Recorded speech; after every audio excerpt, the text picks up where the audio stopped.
ಶ್ರೀ ಗುರುಭ್ಯೋ ನಮಃ. ಕುಂಭರಾಶಿಯ ಏಪ್ರಿಲ್ ತಿಂಗಳ ಭವಿಷ್ಯವನ್ನು ನೋಡೋಣ.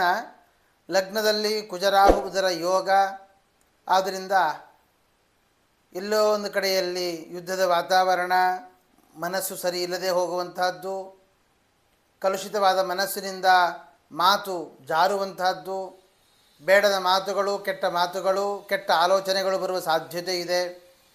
ಅದರಿಂದಾಗಿ ಗಲಾಟೆಗಳು, ಮೈಗೆ ತೊಂದರೆ ಮಾಡಿಕೊಳ್ಳುವಂತಹ ಶರೀರದ ಅಸ್ವಸ್ಥತೆಯು ಕೂಡ ಕಾಣಿಸ್ತಾ ಇದೆ. ಗುರುಬಲ ಇರೋದರಿಂದಾಗಿ ಹೆದರಬೇಕಾಗಿಲ್ಲ, ಆದರೂ ನಿಮ್ಮ ಜಾಗೃತಿಯಲ್ಲಿ ನೀವು ಇರುವುದು ಒಳ್ಳೆಯದು. ಕುಟುಂಬ ಸ್ಥಾನದಲ್ಲಿ ರವಿ ಶನಿಗಳ ಯೋಗ, ಕುಟುಂಬಾಧಿಪತಿಯಾದ ಗುರು ಪಂಚಮದಲ್ಲಿ ಬಂದ ಕಾರಣ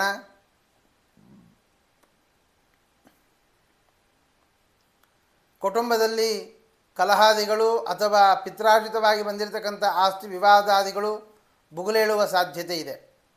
ವಿದ್ಯಾರ್ಥಿಗಳೇ ವಿದ್ಯಾಭ್ಯಾಸದಲ್ಲಿ ಅಷ್ಟು ಅನುಕೂಲಗಳಿಲ್ಲದೆ ಹೋದರೂ ಪ್ರಯತ್ನದಿಂದಾಗಿ ಫಲವನ್ನು ಪಡೆಯಬಹುದಾಗಿದೆ. ಚತುರ್ಥಾಧಿಪತಿ ಶುಕ್ರ ತೃತೀಯದಲ್ಲಿ ಬಂದ ಕಾರಣ ಮನೆಯಲ್ಲಿ ಅಥವಾ ಜಾಗ ಇತ್ಯಾದಿಗಳ ಖರೀದಿ ವಿಷಯದಲ್ಲಿ ಮೋಸ ಆಗುತ್ತೆ, ಎಚ್ಚರ ಇರಲಿ. ಅಥವಾ ಈ ಸಂದರ್ಭದಲ್ಲಿ ಆ ಖರೀದಿ ಇತ್ಯಾದಿಗಳ ವಿಷಯಕ್ಕೆ ಹೋಗದೇ ಇರುವುದು ಲೇಸು. ಧೈರ್ಯ ದೇವಿಯ ಪ್ರಾರ್ಥನೆಯಿಂದ ಉಲ್ಬಣ ಆಗ್ತಾ ಬರುತ್ತೆ. ತೃತೀಯಾಧಿಪತಿ ಕುಜನಿಗೆ ರಾಹುವಿನ ಯೋಗ ಇರುವುದರಿಂದಾಗಿ ಅತಿ ಸರ್ವತ್ರ ವರ್ಜೇತ ಅನ್ನೋ ದೃಷ್ಟಿಯಿಂದ ಓವರ್ ಕಾನ್ಫಿಡೆನ್ಸನ್ನು ಪಕ್ಕಕ್ಕಿಡಿ. ಪಂಚಮದಲ್ಲಿ ಗುರು ಇರುವ ಕಾರಣ ಸಂತಾನಾಕಾಂಕ್ಷಿಗಳಿಗೆ ಸಂತಾನದ ಲಾಭ.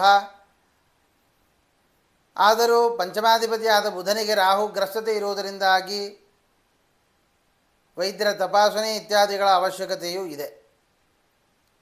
ಕುಂಭರಾಶಿಯಿಂದ 6ನೇ ಮನೆಯ ಚಂದ್ರ ಅಷ್ಟಮದಲ್ಲಿ ಬಂದ ಕಾರಣ ಮಾನಸಿಕವಾದ ಅಸ್ವಸ್ಥತೆ, ಮನೋವೇದನೆ, ಮನಸ್ಸಿನಲ್ಲಿ ಆಲೋಚನೆಗಳು ಜಾಸ್ತಿ ಆಗುತ್ತೆ.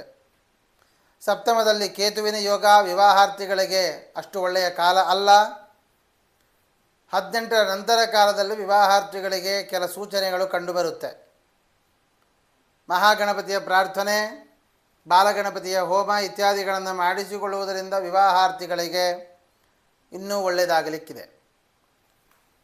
ಅಷ್ಟಮಾಧಿಪತಿಯಾದ ಬುಧನು ಲಗ್ನದಲ್ಲಿ ಬಂದು ಷಷ್ಠಾಧಿಪತಿಯ ಯೋಗ, ರಂಧ್ರೆ ಷಷ್ಠೇಶನ ಸಂಬಂಧ ಇರುವುದರಿಂದಾಗಿ ಬಾಧಕಾಧಿಪತಿಯಾಗಿರತಕ್ಕಂತಹ ಶುಕ್ರ ಅವನು ತೃತೀಯದಲ್ಲಿ ಬಂದಿರುವಂತಹದ್ದು. ಆದ್ದರಿಂದಾಗಿ ಹಿಂದೆ ಪೂರ್ವಜರಿಂದ ಬಂದಿರತಕ್ಕಂತಹ ಕೆಲ ಬಾಧೆಗಳ ಫಲವನ್ನು ಅನುಭವಿಸುವಂತಹ ಕಾಲ ಕುಂಭರಾಶಿಯವರಿಗೆ. ಮೂಲಸ್ಥಾನ ಚ್ಯುತಿಯಾಗುವಂತಹದ್ದು, ಮೂಲ ದೇವರ ಬಗ್ಗೆ ಅರಿಯದೇ ಹೋಗುವಂತಹದ್ದು, ಅದರ ಬಗ್ಗೆ ಹುಡುಕಾಟ ಪ್ರಾರಂಭ ಆಗುತ್ತೆ. ಕರ್ಮಾಧಿಪತಿಯಾಗಿರತಕ್ಕಂತಹ ಕುಜ ಲಗ್ನದಲ್ಲಿ ಬಂದದ್ದರಿಂದ ಮಾಡ್ತಾ ಇರುವಂತಹ ಕೆಲಸದಲ್ಲಿ ಅಡಚಣೆ ಬರುವಂತಹದ್ದು, ಕ್ರೆಡಿಟ್ಸ್ ಇನ್ನೊಬ್ಬರು ತೆಗೆದುಕೊಳ್ಳುವಂತಹದ್ದು, ನಮ್ಮ ಕೆಲಸವನ್ನು ಇನ್ನೊಬ್ಬರು ಕಿತ್ತುಕೊಳ್ಳುವಂತಹ ಸಾಧ್ಯತೆಯೂ ಇದೆ. ಆದ್ದರಿಂದ ಕೆಲಸ ಮಾಡ್ತಾ ಇರುವಂತಹವರು ತುಂಬ ಜಾಗೃತರಾಗಿರಬೇಕು. ಬೇರೆ ಕೆಲಸಕ್ಕೆ ಹಾತೊರೆಯುವುದು ಸದ್ಯಕ್ಕೆ ಬೇಡ. ಇದ್ದ ಕೆಲಸವನ್ನೇ ಗಟ್ಟಿ ಮಾಡಿಕೊಳ್ಳಿ. ಲಾಭಾಧಿಪತಿಯಾಗಿರತಕ್ಕಂತಹ ಗುರು ಪಂಚಮದಲ್ಲಿರುವ ಕಾರಣ ಮಕ್ಕಳಿಂದಾಗಿ ಸಂತೋಷ, ಮಕ್ಕಳಿಂದಾಗಿ ನೆಮ್ಮದಿ, ಮಕ್ಕಳ ಏಳಿಗೆಯನ್ನು ಕಂಡು ಸಂತೋಷವಾಗಿರುವಂತಹ ಯೋಗವಿದೆ.